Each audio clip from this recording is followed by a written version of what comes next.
Hello everyone, Sergeant274 here. It's been a while since I've made a Dark Souls video, especially one of the Weapon Edition videos, because I was kind of burnt out on Dark Souls, honestly, and I haven't played it in quite a while. Then I heard that the beta for Dark Souls 2 was potentially coming out in October, so that kind of rekindled my interest in it, and if I'm lucky enough to be a part of that beta in October on the PS3, I kind of want to be prepared for it. So I decided to, instead of jumping back into Dark Souls and just making, 5, 6, 7 minute weapon videos, that I would kind of refresh myself with it and in the process maybe make a beginner's guide. But I know there are a lot of other guides out there, and it's 2 years after the game was released, so it's kind of late on my part.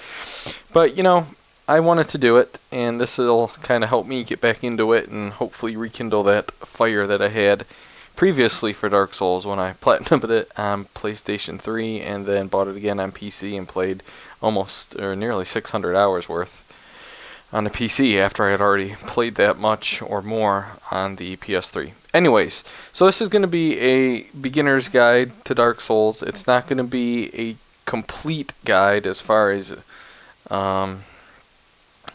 where every item or weapon is. It's just going to be, like I said, for the person just starting out in Dark Souls, maybe helping them get through some certain areas or showing them some tactics that they may not be aware of. Anyways, alright, so this is going to be on PC. You see I have DS Fix enabled.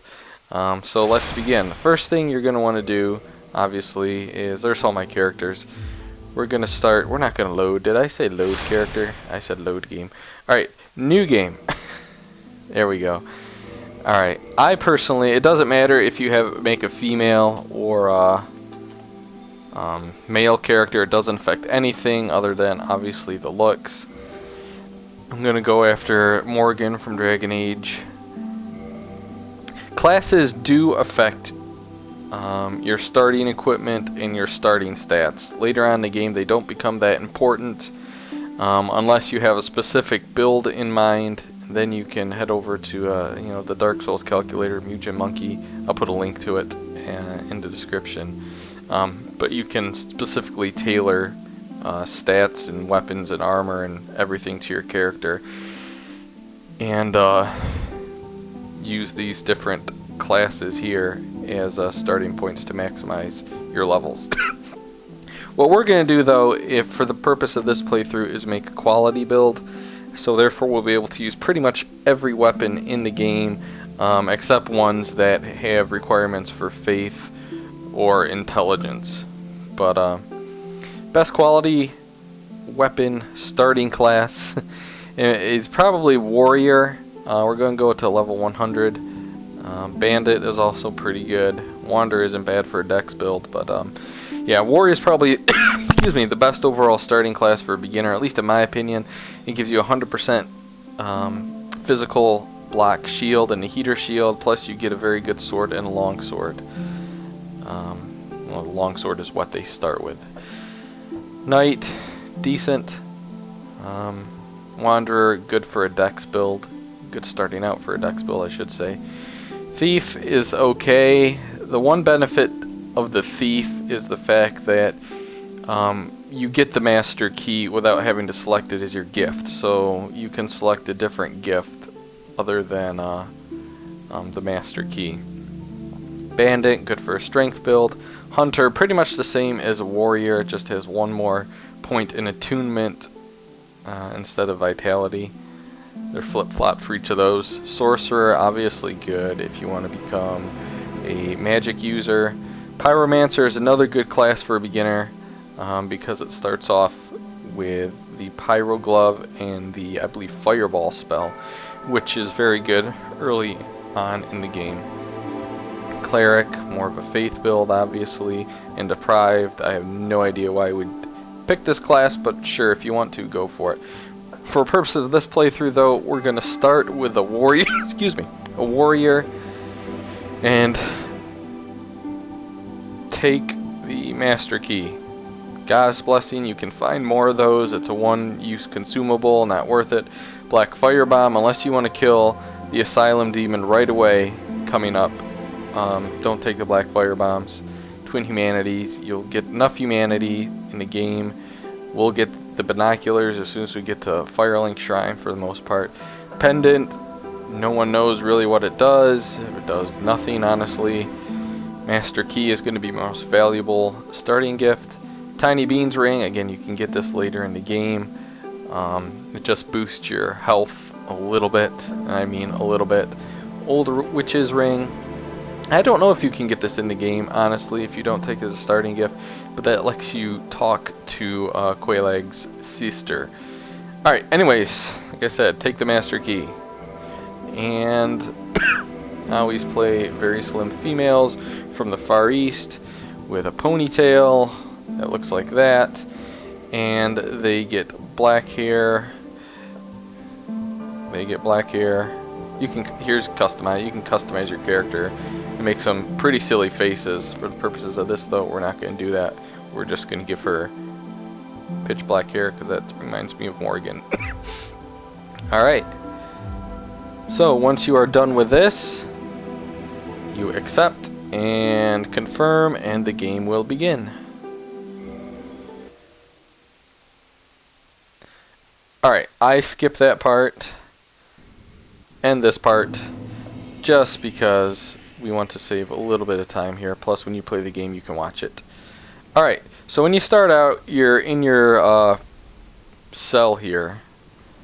So in order to get out, you have to pillage the corpse. Now, you start out with the straight sword hilt, which is basically a broken sword. You can see it sucks. And you start out with pretty decent armor. You have 5 poise with this armor. It's better than nothing. I immediately take the helmet off, and I personally take that off. Now, if you're a beginner, you might want to keep it on, but I like having the fast roll. I think rolling in this game is more important than heavy armor. Unless you're doing like PvP and you want a lot of poise. Yeah. Okay. So use the key to get out of here. There's these guys along the way that you can beat up if you really want to. They don't really do much of anything except give you, how many? 20 souls. Yeah, it's really not worth it. What I do also is I drop that immediately because you're not going to want it. You can also, if I can find it, go into your inventory and drop it like that so you don't have it in there at all, because you're never going to use it really. You can attack people barehanded if you wanted to and kill them almost as quickly. So you only hit this part of the game extremely linear. Here's your first bonfire. You can light it, you can rest at it. It doesn't do anything for you really. Alright, so this is kind of like the courtyard here. You can see there's a door over there that we can't open right now. The only place we can progress is through here. Oh, you know what, guys? I forgot to show you something. I forgot to show y'all something back here. It's down here. It's down here. I forgot. See, this is a refresher for me too. But when you're coming out of your cell, if you look over here through this, the grating here in the window, you can see a demon. That there is the stray demon. That is not the first tutorial boss. You have to come back to this place to fight him, and he drops a Titanite slab. Excuse me. Drops a Titanite slab when you feed him. But no, you can't fight him now. He's pretty difficult too, at least for he was when I was beginning the game. I've learned since how to beat him, and I will obviously show you that once I get to that point later on. Alright, anyways.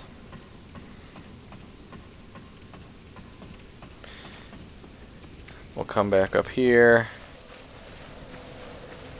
Alright, and once you open this door, if you pan the camera up, you can see there's another demon up there. That is the Asylum demon. Now, as soon as you walk in this door here, and go, I don't know, quarter, 2/3, or a quarter or a third of the way in, he will jump down and attack you. If you took the black fire bombs as your starting gift, you can defeat him. If you're really patient and wanted to use your straight sword hilt, maybe you could defeat him. I haven't seen anyone do it. I'm sure it's possible, but there really is no point to defeating him right now, unless you want his weapon up there. You can get the Demon's Great Hammer if you defeat him right now and don't wait until a little bit later. But for the purposes of this playthrough, we are not going to do that.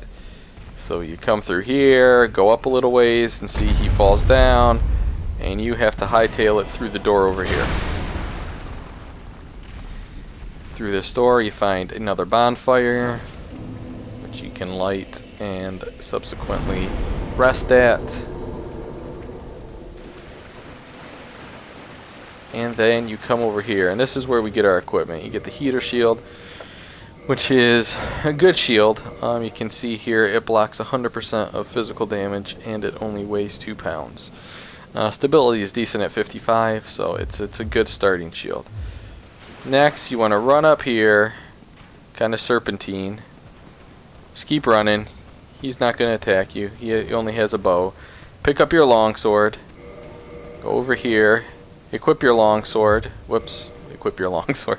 You can see the longsword, pretty good attack. It has a thrusting attack, which makes it a good kind of combination attack weapon. So, put that on. You can two-hand it. You can target that guy by right-clicking the right stick and kill him with 1 R2. There you go. Then come on up the stairs here. Enter the fog gate, or traverse the white light, I guess is what it's called in this. Demon Souls was fog gate, I believe. Then you can see you're just on top of where you were earlier. Over here there's nothing. There's an item up there. You cannot get to it now. Even if you run and jump, you cannot get it. That's the rusted iron ring, which allows you to walk and run normally in water. That person is trying to get it and will fail miserably at doing so. There's nothing back there either, by the way, so you have to get that later.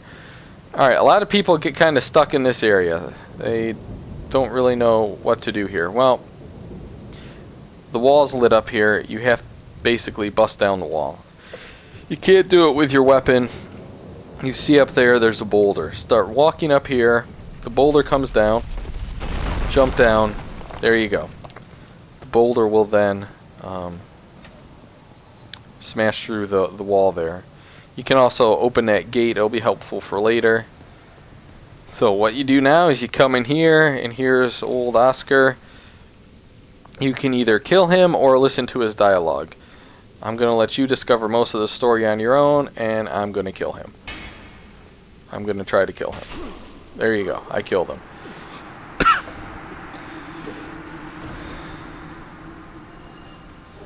And he gives you your Estus flask and the key that you need in order to access the new area, or the next area, excuse me. So come up the hill, or the hill, this is the hill, staircase. And you have douchebag up here who threw the boulder at you. He'll run at you, and you will trade blows, and you will win. And that's why you need the key to get through this gate here. Now you come in here, if you picked someone with magic, the Pyromancer, or who is it? The Pyromancer, the Hunter, the Cleric, or the Sorcerer, they will have a corpse over here with the Catalyst, or bow, or whatever it is you need on it. That's one thing you really need to learn as a new player, by the way, is how to parry. That will save your life or make this game a lot easier. This guy over here, you can kill in one shot. That's an R2, by the way. Real quick, the moveset for the longsword. That's your R1. There's your R2. And two-handed, it's pretty much the same. There's no special attack. Except that's more of a slash. Your one-handed R2 is your thrust. Okay, so come in here and practice parrying against this guy. There you go. As soon as he brings his hand down, press the... guess it's L2 or on the Xbox controller, whatever that's called, left trigger. Press that, and you will hopefully parry their animation and then be able to riposte by pressing the R1 attack. Okay, so through this door is the Asylum Demon. What you want to do for him, you can put more armor on, but you gotta do a plunging attack. So you can either do a jumping attack and then plunge, or do a straight plunging attack. So for this instance, oh god, we're gonna completely miss him because I waited too long. So in the event that you completely miss him, you can still kill him. Just make sure that you dodge his attacks. And when he goes up like that,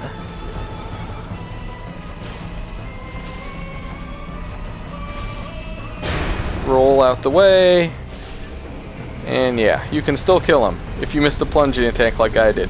And you can see there, if you wait too long, he flies up, so don't wait like I did. So for killing him, you get the key that will then open this door, and you get a humanity.